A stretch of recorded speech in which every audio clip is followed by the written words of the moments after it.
नमस्कार दोस्तों, आप सभी का स्वागत है हमारे YouTube चैनल मान्या लाल किताब रेमेडीज़ में। आज हम आपके साथ बात करने जा रहे हैं मेष राशि के बारे में।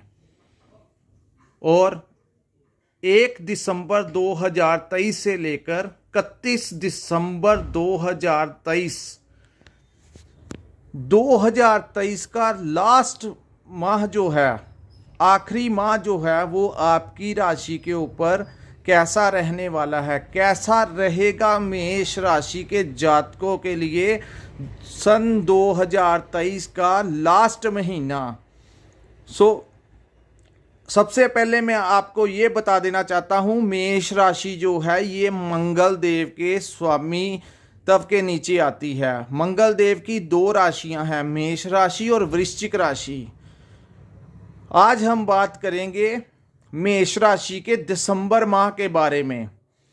सर्वप्रथम दोस्तों, यहाँ पे मैं आपको थोड़ा सा बता देना चाहता हूँ, जो ग्रह जैसे 31 दिसंबर तक गुरु जो हैं वो वक्री अवस्था में रहेंगे आपके लगन भाव में, और 16 दिसंबर तक सूर्य जो हैं वो आपके अष्टम भाव में रहेंगे। कहने का भाव, पहले 16 दिन सूर्य और परिणाम देंगे और उसके पश्चात जो महीने के लास्ट 15 दिन होंगे वहां पर सूर्यदेव अलग परिणाम देंगे।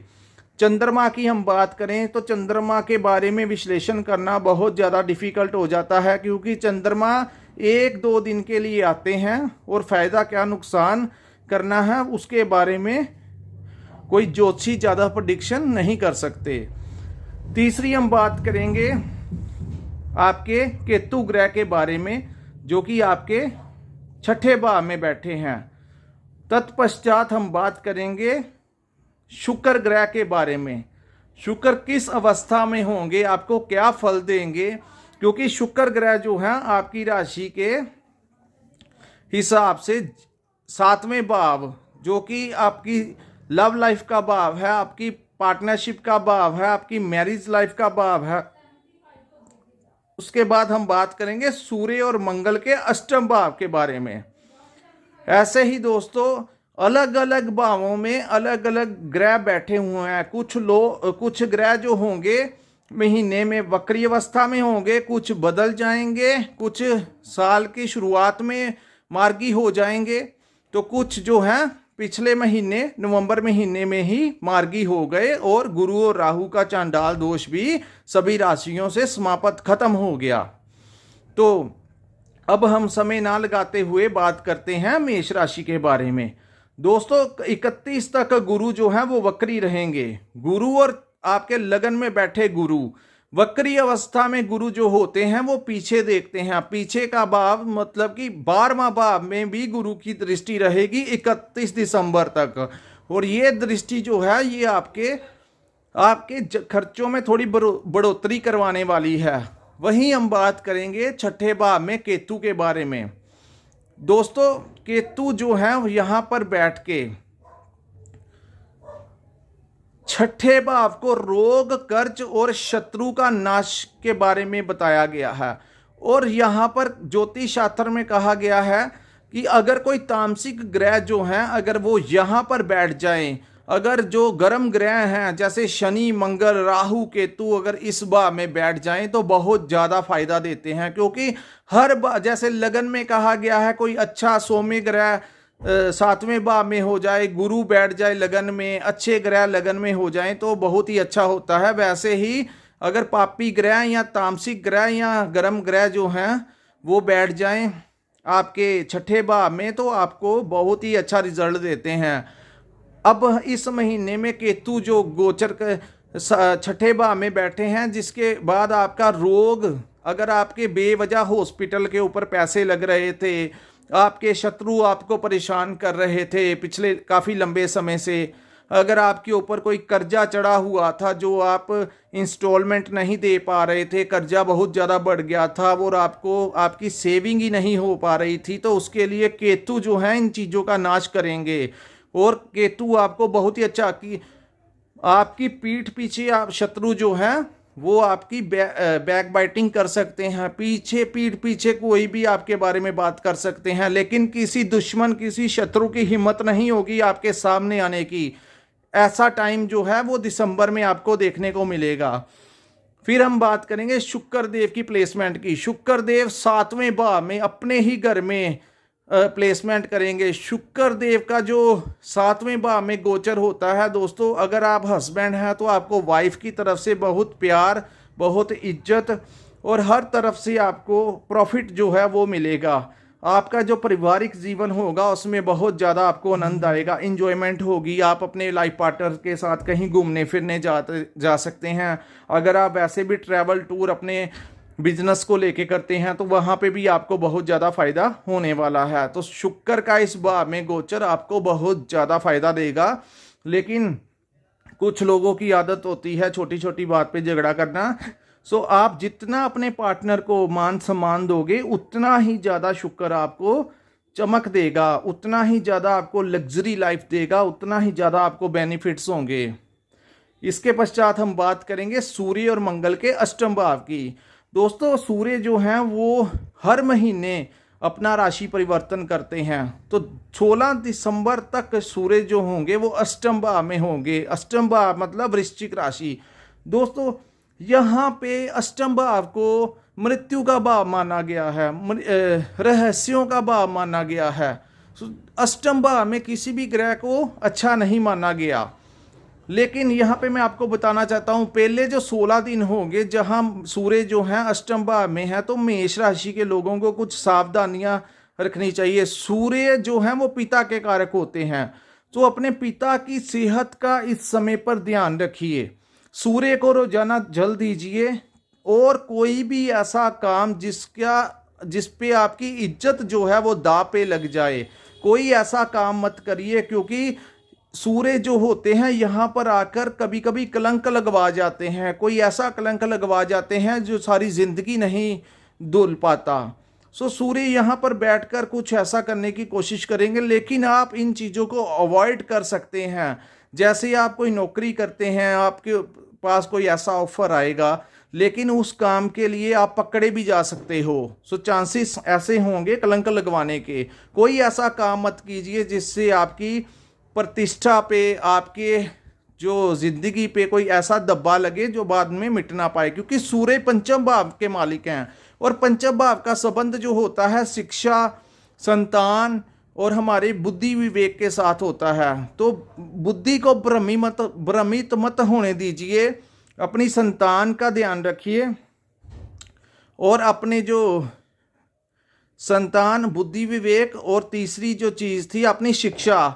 जो लोग मेष राशि के लोग पढ़ाई कर रहे हैं उनमें 15-16 तक आपकी पढ़ाई में कुछ आपको ट्रबल देखने को मिल सकता है, कुछ उतार चढ़ाव देखने को मिल सकता है।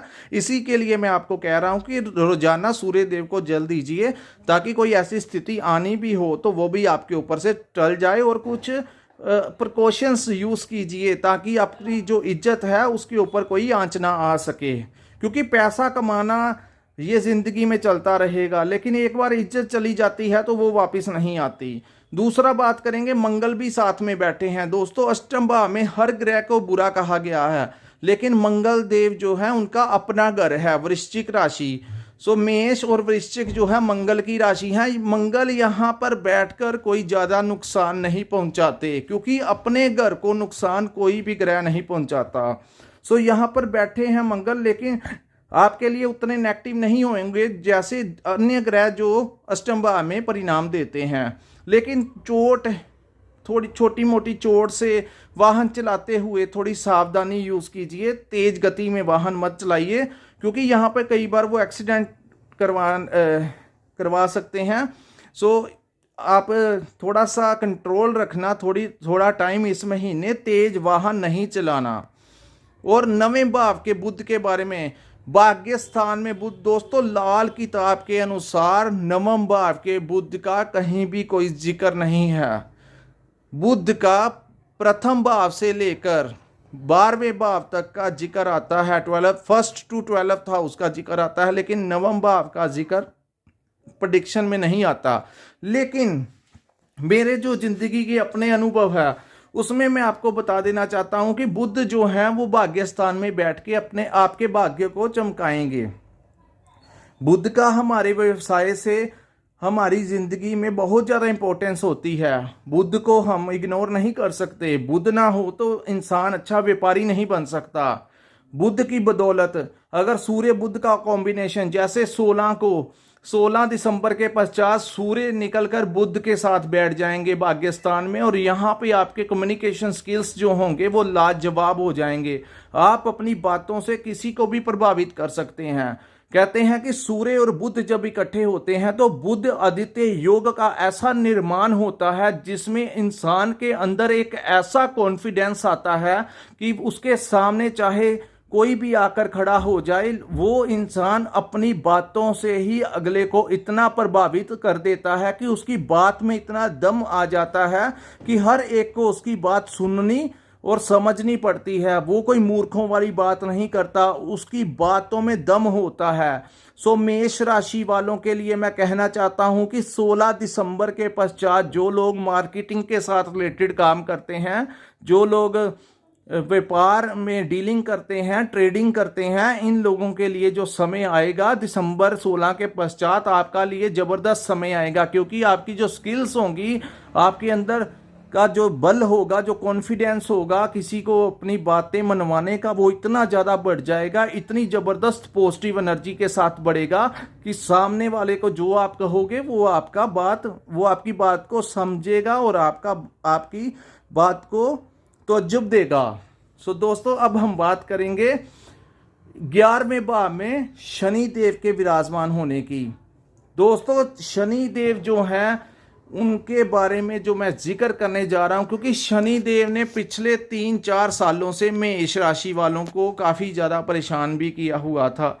क्योंकि पिछला जो 3 साल का विशेष करके हमें जो देखने को मिला है कुंडलियों के अकॉर्डिंगली, वहाँ पर आपके साथ बहुत ज़्यादा स्ट्रगल वाला आपके ऊपर टाइम था। लेकिन शनि देव जो थे उनका गोचर आपके लाभ भाव में हो गया था, लेकिन वक्री अवस्था में पिछले कुछ महीनों से चल रहे थे। और दूसरी तरफ राहु और केतु ने परेशान किया हुआ था। लेकिन लाभ भाव में शनि का गोचर आपको बहुत ज़्यादा परिणाम अच्छा देगा। क्योंकि लाभ भाव में जब शनि बैठते हैं, शनि को खासकर नौकरी के साथ देखा गया है, लेबर के साथ देखा गया है। नौकरी पेशा जो लोग नौकरी करते हैं, जिनकी अपने बॉस के साथ, अपने कोलीग्स के साथ नहीं बनती थी, जो लोग प्रमोशन लेना चाहते थे लेकिन प्रमोशन नहीं हो रही थी, वहीं उनके साथ जो एम्प्लॉयज़ काम करते थे उनकी प्रमोशन हो गई, उनके हिसाब से ट्रांसफ़र हो गई, लेकिन आपकी नहीं हुई, जिसकी वजह से लंबे समय से आपके मानसिक स्थितियां में तनाव देखने को मिला। आप इस चीज़ के इच्छुक थे लेकिन नहीं हो रहा था। लेकिन दोस्तों, जैसे ही 4 नवंबर निकला, शनिदेव मार्गी हुए। कुछ लोगों को तो ये हो गया कि शनिदेव मार्गी हो गए और मेरे को बहुत जल्द परिणाम देंगे। दोस्तों, कम से कम 1 महीना ले जाते हैं शनिदेव सीधी चाल चलने में, क्योंकि शनिदेव की जो गति है वो बड़ी धीमी गति से चलते हैं। लेकिन जैसे ही वो नवंबर का महीना निकलेगा और दिसंबर माह आएगा तो नौकरी में प्रमोशन, मनचाहा ट्रांसफ़र, शेयर मार्केट से आपको लाभ होने की बहुत ज़्यादा संभावनाएं मिलेंगी। वहीं आपकी जो शिक्षा होगी वो वहाँ पे आपका जो कंपटीशन होगा, वहाँ पे आपको बहुत ज़्यादा इनाम मिल सकते हैं। कंपटीशन में आपको फर्स्ट प्राइज़ मिल सकता है। किसी भी प्रकार की ट्रेडिंग में शनि आपको बहुत ज़्यादा लाभ दिलाएंगे। यहाँ पे हम व्यापार के बारे में बात करते हैं तो जो लोग व्यापार से बहुत ज़्यादा परेशान थे, उनकी आमदनी कम और खर्चा ज़्यादा हो रहा था, बिजनेस नहीं चल रहा था, तो यहीं शनि एक ऐसी दृष्टि लेके आएंगे कि आपके ऊपर अगर कोई कर्ज चढ़ गया था तो वो कर्ज भी जो होगा वो समाप्त खत्म कर देगा और आपको अपने पैरों पे खड़ा करके जाएगा। ऐसी अवस्था शनिदेव मेष राशि में बनाने वाले हैं, क्योंकि शनिदेव की सबसे अच्छी जो प्लेसमेंट है वो 11वें भाव से देखी जाती है। सो यहाँ पर आपके दिसंबर महीने में जैसे ही वो नवंबर का महीना निकलेगा और दिसंबर महीने में आपके ऊपर जो समय आएगा, आपको हिलजुल महसूस हो जाएगी आपकी नौकरी में और आपके व्यापार में। आपको बहुत ही अच्छा लाभ दे के जाने वाले हैं। और ये शनिदेव इस भाव में जो मार्गी अवस्था में जून तक बैठेंगे, सो जून तक आपको बहुत ज़्यादा फल देंगे। वहीं हम अब बात करते हैं राहु के बारे में। राहु आपके 12वें भाव में 12th हाउस में गोचर कर रहे हैं और दिसंबर महीने में 12वें भाव में ये जो गोचर है इसके हिसाब से राहु खर्च भाव में बैठे हैं और ऊपर से गुरु की जो वक्री दृष्टि होगी वो वहां पे पड़ेगी। दोस्तों शनि देव बहुत पैसा देंगे, शुक्र देव आपको फायदा देंगे, बुध सूर्य आपको फायदा लेंगे, लेकिन उसी फ्लो के साथ जो खर्च होगा वो राहु आपका खर्च करवाएंगे। क्योंकि जब तक गुरु जो हैं वो मार्गी नहीं हो जाते आपकी सेविंग के लिए, ये महीना जो दिसंबर का रहेगा आपकी सेविंग जो है वो थोड़ी सी डिस्टर्ब करेंगे, बेमतलब के खर्च आपको देने की कोशिश करेंगे। शनिदेव फ्लो के साथ पैसा देंगे, अन्य ग्रह जो होंगे शुक्र भी आपकी मदद करेंगे, केतु भी आपकी मदद करेंगे, लेकिन यहाँ पे राहु जो होंगे वो आपको बेमतलब के खर्चे की तरफ डालेंगे। सो आपने थोड़ा प्रैक्टिकल होकर अपने दिमाग के ऊपर सोच समझ के खर्च कीजिए, क्योंकि आपने जो पिछला समय निकाला है उसमें बहुत ज़्यादा दिक्कतें आई, बिना पैसे के भी रहना पड़ा। कुछ ऐसा भी समय आ गया कि EMI की जो थी वो ही नहीं दे पा रहे थे बैंक को अपने। तो ऐसी अवस्था में अगर समय सही आया तो उसका आप अपने पास्ट के एक्सपीरियंस के साथ उसको मैनेज करना सीखिए। अगर ये जो महीना होगा इसमें खर्चों के ऊपर बढ़ोतरी होगी, आपको कोशिश करना है इसको कम करने का। यही आज हमने मेष राशि के ऊपर दिसंबर महीने में होने वाली घटनाओं के बारे में जिक्र किया, क्या अच्छा और क्या किस चीज़ों से बचाव रखने के बारे में कहा। दोस्तों अगर आपको हमारी ये वीडियो अच्छी लगी हो, अगर आपको हमारी ये भविष्यवाणी अच्छी लगी हो तो हमारे चैनल को लाइक और सब्सक्राइब करना मत भूलिए। और यहाँ पे मैं आपको ये भी कहना चाहता हूँ कि जो लोग अपनी कुंडली का विश्लेषण करवाना चाहते हैं, आपके आने वाले समय के बारे में कुछ क्या प्रिकॉशंस करने हैं, क्या करना है क्या नहीं करना है, इसके बारे में अगर जानना चाहते हैं तो नीचे डिस्क्रिप्शन में हम अपना नंबर देंगे, वहाँ पे आप हमको संपर्क करके अपनी कुंडली का विश्लेषण करवा सकते हैं। सो दोस्तों यहाँ पे हम अपनी वीडियो को विराम लगाते हैं। हमारे चैनल को लाइक और सब्सक्राइब करना मत भूलिए। हमारी वीडियोस को शेयर कीजिए अपने दोस्तों रिश्तेदारों के साथ जिनकी मेष राशि है, ताकि हमें भी एक अच्छा रिव्यू मिले आपसे। नीचे कमेंट जरूर कीजिए, जिससे हमें एक बल मिलता है और हम आपके लिए नई से नई वीडियो लेके आते हैं। सो धन्यवाद दोस्तों, जय माता दी।